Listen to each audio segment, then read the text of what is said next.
Aloha! You've tuned in to the Hawaii Healing Network, and I am your host, Kristina Mekdeci. In the first part of this interview, I talked to Sanoi before she left for Peru. I had a chance to catch up with her while she was in Nicaragua, so enjoy this two-part interview. Aloha. I'm here tonight interviewing Sanoi. She is from Hawaii, who just recently awakened. Tell us how you woke up and what it was like to make that transition. Yeah, that's a long story. Well, through a situation that occurred while I work on a cruise ship, while in Hong Kong, journeying in Hong Kong, I was in a situation where I was about to be kidnapped to the sex trade slavery. Anyhow, needless to say, it came up to where a friend had asked me to volunteer, go on a volunteer project. And at the time I had a large ego, very selfish. I had no idea that my first response to her was, "Are you crazy? I'm going to get malaria. There's no way I'm going to some foreign country to help anyone because I need to make my own money." You know, so I was very ego-based and stuff. Needless to say, she spoke of Nepal, which then caught my attention, and as soon as she said the volunteer project was going to be to then go there and help these girls being bought out of slavery to build a school for them, all the hairs within my body stood up, and for some reason at the time I had no idea, but everything within me said I must go. Explain to us how you almost got kidnapped. We had someone follow us in Hong Kong. Okay. We were aware he was following us. He got on the phone. He just stared at us, stalked us. Yeah. We kept our composure. Yeah. You know, 2 hours later after we thought we lost him, we then was completely a different area of Hong Kong. And as he turned around to look somewhere else, we had passed him. And this is about 2 hours later, and he still was on the phone in search of us. So we got away from that situation. And as we spoke to the people on the ship that we work on and stuff, apparently it had happened. A few people had gotten kidnapped in Hong Kong. Wow. A few months prior to this situation happening to us. So that's what then got me going to Nepal. So my friend and I, who was actually supposed to go and volunteer together, she had other obligations, which then she couldn't go. So I ended up going to Nepal myself to go through this experience. And the funny thing is that as we're going through this experience, I didn't think anything of spiritual life. I never thought of any kind of a higher power. That was actually a joke to me. I thought it was a joke, you know, and I made fun of many people who even spoke of anything like that. When we were driving to one of the small villages, one of my friends and I was reading all of the horoscopes, and he read my horoscope, which then explained that I was going to have some kind of spiritual a spiritual side within myself was going to awaken, and I laughed at him. I was like, okay, spiritual guy, you know, just totally oblivious to what was about to come for me. And then my other good friend, you know, he talked to me about these crystals, and he was like, I'm going to activate and charge these crystals. And I told him, you know, I was just like, okay, crazy man with your crystals and your activation, like, okay, right? So anyhow, we wanted to get a tattoo for our experience to just because I have all these tattoos and memories of my experiences, and just my before I knew anything about the higher power, I ended up just getting this tattoo here, which Nice. is the awakening of Buddha. Which then it's just this it's the Nepal's representation. What is that? Like it signifies Nepal, okay. You know, so I got that in memory of the girls that I had helped. Anyhow, on the way to the airport, I got there, and I sat there and asked the person who worked there what the Wi-Fi password. And at the time she told me, oh, it doesn't work. There's no point of trying it. It's not going to work. So I put it in, you know, and it was full service. So at the time it was full service, and I thought this lady didn't know what she was talking about, you know, and so then, you know, and at the time too, before, I kept on seeing all these numbers, which thought I was going crazy. I kept on seeing the number 54 everywhere. It just drove me nuts, and I had to ask other people, you know, like, do you see this number? Do you see this number? You know, and so when I sat there to use the Wi-Fi, that came to my mind. I was like, I must see what number 54 represents. So I put it in, and I put significance of 54, and that's it, you know. So the angel numbers popped up, and I was like, what is this, you know? So I popped on one, and the bold letters that I saw, I read it for a while in confusion, and then the bold letters I saw was, it is now time to start your divine soul purpose in life. And then the internet went out, and then I sat there, and all these hairs stood up on my body, and it seemed as if someone was looking over me, you know. So that was pretty much the beginning of my awakening, of then journeying on to understand what all that was about. So you came back and you decided to leave your job, and now you're moving on to a new journey. Tell us a little bit about this new journey. Yeah, so through my journey, I went on a journey inward, then I went on a journey mastering my emotions and my thoughts, and which then now leads me to this journey that I'm on my way to go on, which is my higher self is telling me that I must walk the planet. So with everything that I've learned, Eckhart Tolle has been a very huge influence. Eckhart Tolle, Dolores Cannon, Greg Braden, they've been a huge influence in guiding me through finding myself within and understanding my higher self and my higher purpose, which now, as I meditate and I connect with my higher self more often, my higher self is guiding me to walk the planet and spread and raise a vibration and just basically jump into uncertainty to see what occurs. What do you think about your Hawaiian heritage? How does that play into this? You know, through learning what the energies within you, how powerful you are with your mind and your heart, and how your heart is like 5,000 times stronger than your mind. I believe the purpose of growing up, being born and raised in Hawaii, was to learn to have that heart, you know, that love and the aloha, because it's easy to obtain knowledge and become wise, but to learn how to love is very rare. To have a heart to understand compassion towards others. So I know that the energies within me from growing up in Hawaii is preparing me to go and spread this love and aloha around the planet. And so you're going to go where first? Well, I'm starting my journey in Peru. I feel a calling to hike Machu Picchu to feel the energies that are up there. And as I meditate, I will discover what my purpose is there. I have no idea what's going to happen. And then after Peru? Peru, it's all up in the air. It's just kind of, I'm just going to read the universe, feel how I feel, meditate on it, and kind of just flow with the universe. You know, I basically caught the flow of the universe, and I understand how the formula is for manifestation and understanding that all. And I'm just going to basically put everything that I've learned to practice and to use, and so I can build my faith and just walk and believe that the abundance will come as I go. We'll keep in touch with you as you go through your journeys in Peru, probably through Skype or maybe phone recordings. And then I know that you're going to try to wrap the journey up somehow in Jerusalem. Yes, I will be in Jerusalem. Actually, it's planned out that I will be in Jerusalem in September. So from the point I leave, which is the 26th of May, to September, that's all time to play with. But I'm meant to be in Jerusalem September 28th for the blood moon, to feel the energies of the Holy Land there. Yeah, that's where I'm gonna, and from that point I don't have a vision past that.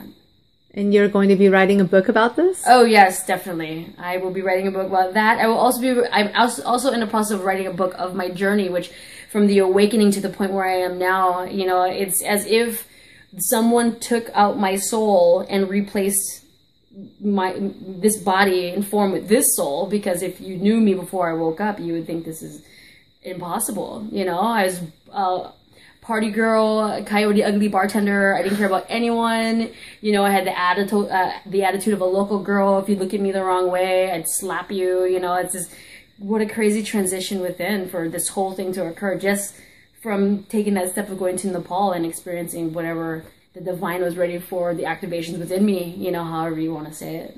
Well, we look forward to talking to you more on your journeys. Yeah, I'm so excited. Aloha. Aloha. Please excuse the sound fluctuations as this was recorded live from Nicaragua via Skype. Good morning. How's it going? I like in the background, you have like us on Facebook. I should Free advertising. Good morning. I'm with Sanoi, and I'm talking to her, and she is in Nicaragua, and she just got done with Peru, and I wanted to just see what was going on. So start and tell us what's been happening. Man, you know, I mean, I don't even know where to begin. When you learn to like live in the present, one day seems like a whole week. you know. So, but I started in Peru, but now I'm in Nicaragua. So, um, there's so many things that we can talk about. I don't know where you want to begin. When you went to Peru, what happened when you were there by the ruins? Oh, I went to Machu Picchu. It's an amazing energy flow there. It's very hard to put into words the feelings that come about you when you're in such a place of strong energy. You just become at one with Mother Nature. You become silent within. You begin to hear yourself and hear the truth. You know, things just basically begin to become clear. To put that into words would be a hard description. It's very hard to describe feelings. Did you get any downloads when you were at Machu Picchu? The realization that I gained through the experience of just being there on that great land was basically just to be, to stop thinking so much, just to be, enjoy this life that has been given to you, because we are here to experience. At that moment when I sat there overlooking the cliffs from the ruins, I just felt so at peace. You know, like this peaceful feeling came throughout me, and I finally felt it was like reassurance that it's okay to be me, you know, and it's okay to just be. It's just that feeling of clarity of who you truly are is okay. You're in Nicaragua, and you had some serious awakening moments in Nicaragua. Oh my God.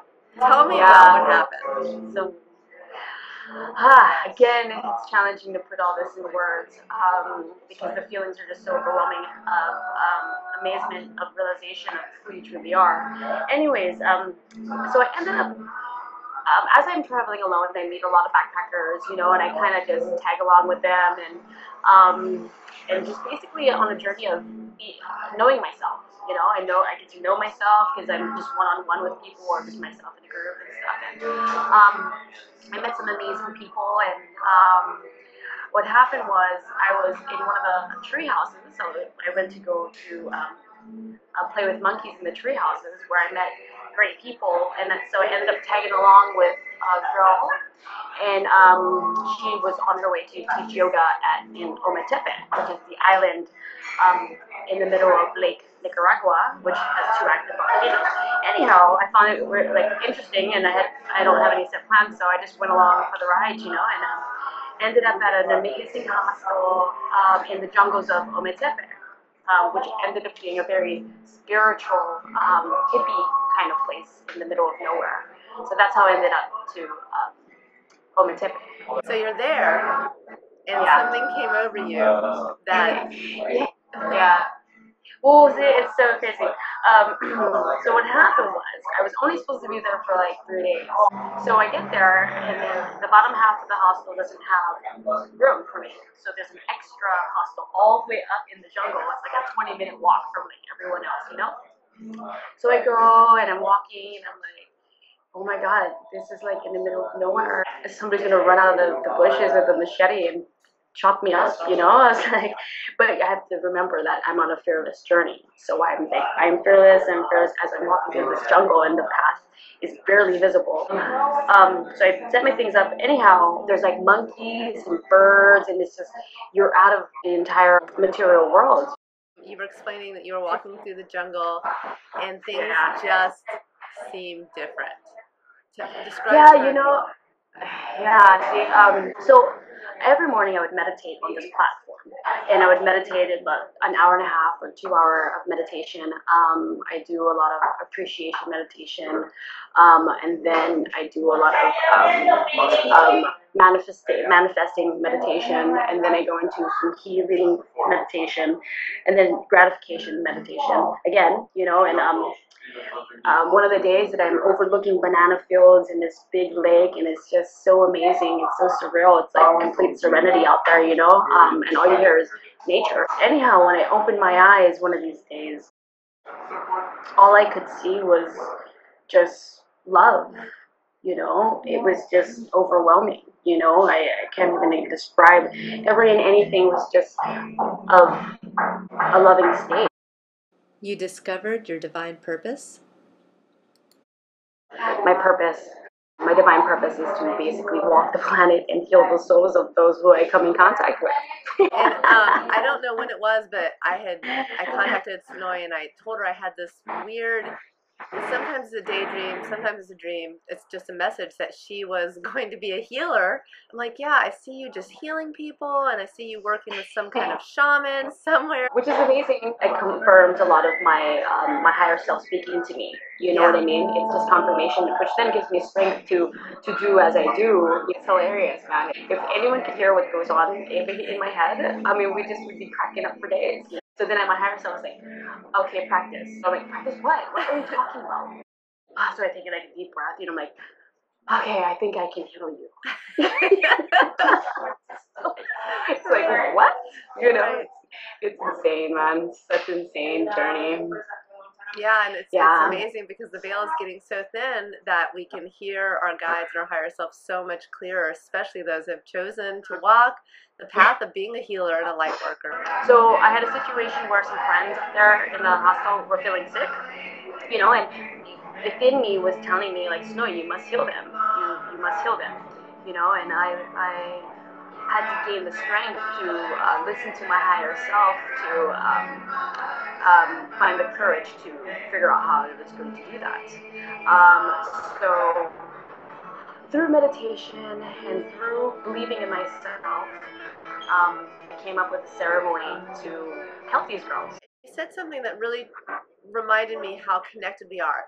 You said that you took on her energy as if it was your own, her pain. Yeah. Explain that.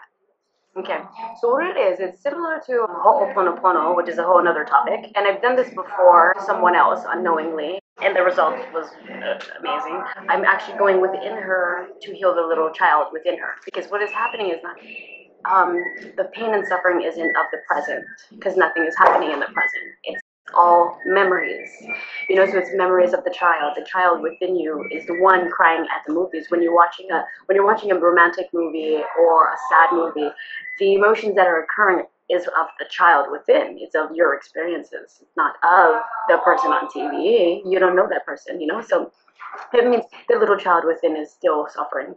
I then use my energy to go within and I heal that little girl that is hidden within there. I give all my light and my energy to that little girl to reassure her that it's okay. I visualize these things, I send my energy through, I play. I don't know how to explain it all, but in the end result, there's peace. There is then peace. I go in, I put the little child, and I take the child's pain and I accept it into myself and I accept that pain as my own. And being that I have gained a lot of strength through what my journey has called upon, I am able to handle that pain and I'm able to forgive that pain, and then I'm able to then release that pain from the both of us. Well, you made it so clear too, because when you said you took on the pain of the child as your own, it really does identify how much we are connected. That's really along the lines of what Dr. Hugh Lin did here on the island of Hawaii. So I think it is just so fitting that you were born of Hawaiian blood this time. We know where you're from last time. It's been such a powerful result. When I start meditating and then when I put my hands on the person, my hand is just has so much energy in it. It's just like shaking, you know, and I just have to like relax myself to allow my energy to flow within them. You know, like during my journey, like I have no desire of my own. It's just the beginning of many great things to come. Absolutely. Explain how now you are going to meet supposedly is he? Yeah. Go ahead. I know, it's like never ending. I swear to God. It's like never ending, man. Like all these messages and stuff. Like it's so crazy. Anyways, so I before I even came to Central America, I thought, yeah, I should go to Guatemala. You know, one time I was at the beach and I met a guy. A friend and I had met a guy who was on his way to Guatemala on in a van. You know, and I was like, well, I must go to Guatemala. You know, but I forgot about all that. You know, but as I was in Nicaragua, I was just gonna. I don't even know what I was gonna do. I was gonna go to Costa Rica, Guatemala. I didn't know. You know, every day it doesn't matter to me. I was like, I'm just gonna see the world. But then through meditation, I then remembered about that Guatemala situation, about this guy, and I just had the realization. I was like, I must go to Guatemala. You know, and as I'm telling someone else that I was going to Guatemala, this one girl who I had healed, the first thing came to her mind, she's like, oh my God, if you go to Guatemala, you must meet this man. And this man, he sits there and he's enlightened, and he has all these people coming to his porch just to talk to him. And I was like, oh my God, that's where I have to go. I must go and meet this guy, right? This man, right? So anyways, I'm just going to go to Guatemala and see what happens. And if I'm meant to meet him, then he will. And then I get that message from you. Yeah, as Sanoi's telling me this, and she's so cute. She's like, he doesn't even know I'm going. And I was like, no, because I kept getting message. Spirit was like, he knows she's coming. He knows she's coming, you know? So this man is well aware. When he sees you and looks into your eyes, he's going to know. It's like, oh, yes, I've been waiting. Yeah, it's so crazy. You know, I mean, this entire experience has been not overwhelming, but I mean, it's exciting. But when I get into my thinking mind, then I become overwhelmed. Oh, yeah. But as I meditate, you know, it's like, whew, holy God, wow. You say that, the thinking mind, because as soon as we go into the thinking mind, then it would all be the left and right polarities of the brain. Is this right or wrong for you to go to Guatemala? What would happen, you know, and all these issues of projections come up. But as soon as we let go of our thinking mind and just wake up, then that voice that you've been hearing is so clear. Yeah, you know, the key is just silencing the thinking mind. Yeah. You must silence the thinking mind, and at that point, you are so connected with the divine in yourself. It's overwhelming at times, you know, because so much information gets downloaded, and everything is clear. You see everything from truth. Like your vision is just truth from that point on. You see truth in everything. You see truth in the tree. You see truth in the people. You see truth in the buildings. It's pretty much like a trip, man. The knowledge in my head is just so overwhelming. You know, so it's challenging at times to be in conversation. You know, the conscious state that I am at is challenging to be in other conversations. You know, so a lot of time I just sit and observe and I listen. You know, that's pretty much it, you know. But you're writing all this down, so this is all going to be in your book. Yeah, this will all be in my book. I have so many. I'm writing my first book right now, and then when I get done with that, I'll then write my next book. And it's going to have, I mean, it's basically, the purpose of these books are just to tell my story. I mean, my truth, it's my truth. This is what happened to me. This is what's happening to me. You know, and what I have found is freedom and peace within. So my book is just basically an inspiration, would hopefully be an inspiration to others to find that peace and that freedom within themselves through the guidance of something occurring to someone who's just a bartender, you know, this party girl bartender, and then this, whoa, you know. It's like, oh wait, the world is not as I've been seeing it. Oh Lord. Right? You know, it's, oh my goodness, it's absolutely amazing, you know, and it's just basically the whole moral of the story is that you just must believe in yourself. You know, you must find the strength to believe in yourself. Yeah. And once you find that strength to believe in yourself, amazing, infinity things happen, you know. You just got to find that courage. And you certainly have had a lot of trust in hearing your higher guidance, because you're traveling with no plan. And a lot of people travel with a plan. Yeah, you know, having a plan now, kind of, that wouldn't work, you know, because then you close so many doors.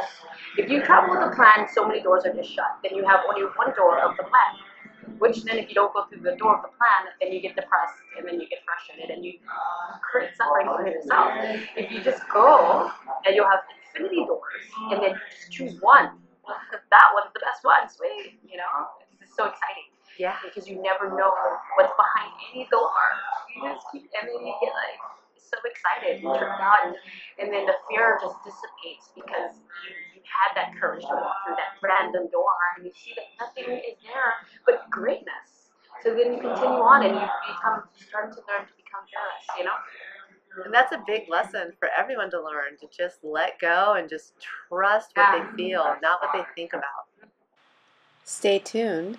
We'll interview Sanoi again the next time we catch up with her, which may possibly be in Guatemala or Jerusalem.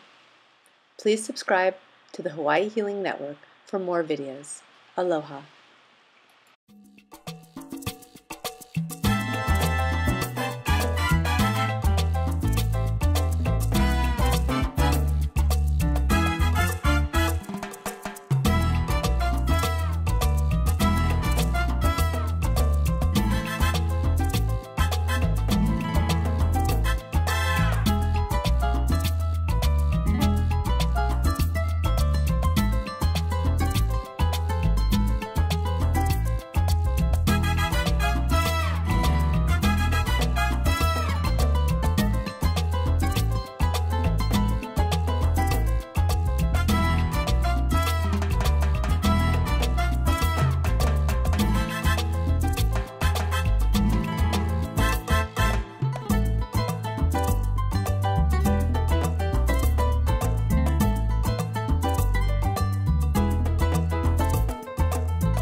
my nose in there. Okay, I'll just give you like a... Oops, it's coming up back here. That might be a little too close. Let me zoom out.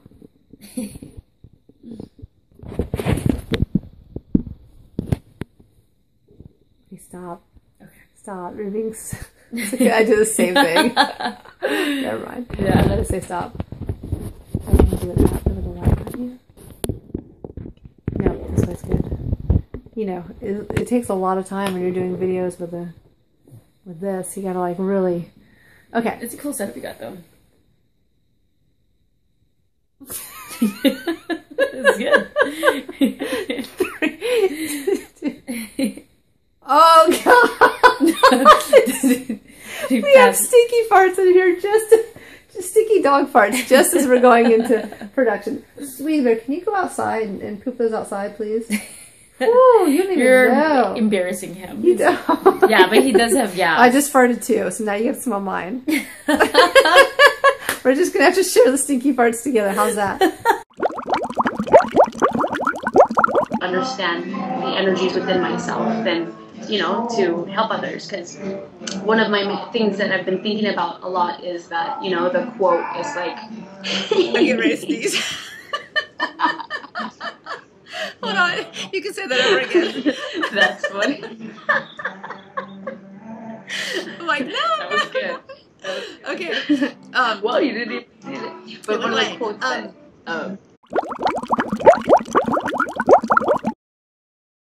You might have to try to speak more into your speaker. The country music is taking over.